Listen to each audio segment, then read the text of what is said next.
مره موظف كلمني قال لي الحقنا يا باشمهندس، انا حطيت الفلاشه بتاعتي في جهاز الكمبيوتر ومش عايزه تقرا، مش متشافه.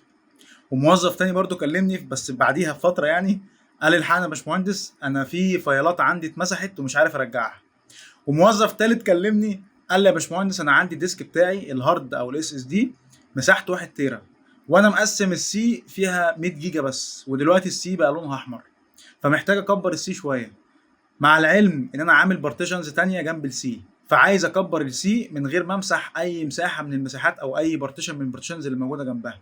ازيك؟ كل دي مشاكل شائعه ممكن تقابلك كل يوم في الشغل عندك كاي تي هيلب ديسك في الشركه بتاعتك. علشان تحلها هنتكلم النهارده عن برنامج مشهور جدا اسمه الميني تول. البرنامج ده ببساطه وظيفته انه يقدر يعمل لك 3 حاجات.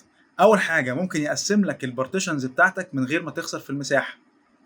زي ما احنا عارفين انت علشان تقسم البارتيشنز بالطريقه القديمه طريقه الكمبيوتر مانجمنت، كان لازم البارتيشن بتاعك لازم يكون الحته اللي بعديها على طول حته انلوكيتد علشان تقدر تكبر البارتيشن ده. اما باستخدام برنامج الميني تول انت مش لازم الحته اللي بعديك على طول، انت عادي ممكن تاخد من اي حته انلوكيت موجوده في الديسك بتاعك. تاني حاجه بيعمل كويك ريكفري وريستور، يعني لو عندك مشكله وفي البارتيشن بتاعك مثلا في ملفات مهمه وانت مسحتها بالغلط او موظف مسحها بالغلط، تقدر عن طريق البارتيشن ريكفري او الداتا ريكفري اللي موجودين في البرنامج ترجع كل الفايلات اللي ممسوحه وتعمل لها باك اب. ثالث واهم حاجه موجوده في البرنامج انك تقدر تحول من جي بي تي لام بي ار والعكس، وحاجات تانية كتير. انا بنصحك انك تحمل البرنامج ده وتجربه عندك. ده كان فيديو سريع عن برنامج من اهم البرامج اللي انت ممكن تحتاجها كاي تي هيلب ديسك في الشركه بتاعتك. ما تنساش تتفرج على كل الفيديوهات اللي انا منزلها في السلسله دي، برامج مهمه جدا وهتحتاجها جدا كل يوم في الشغل بتاعك. لو عندك اي استفسار ليه علاقه بالاي تي او اي حاجه مش فاهمها او اي حاجه معقده،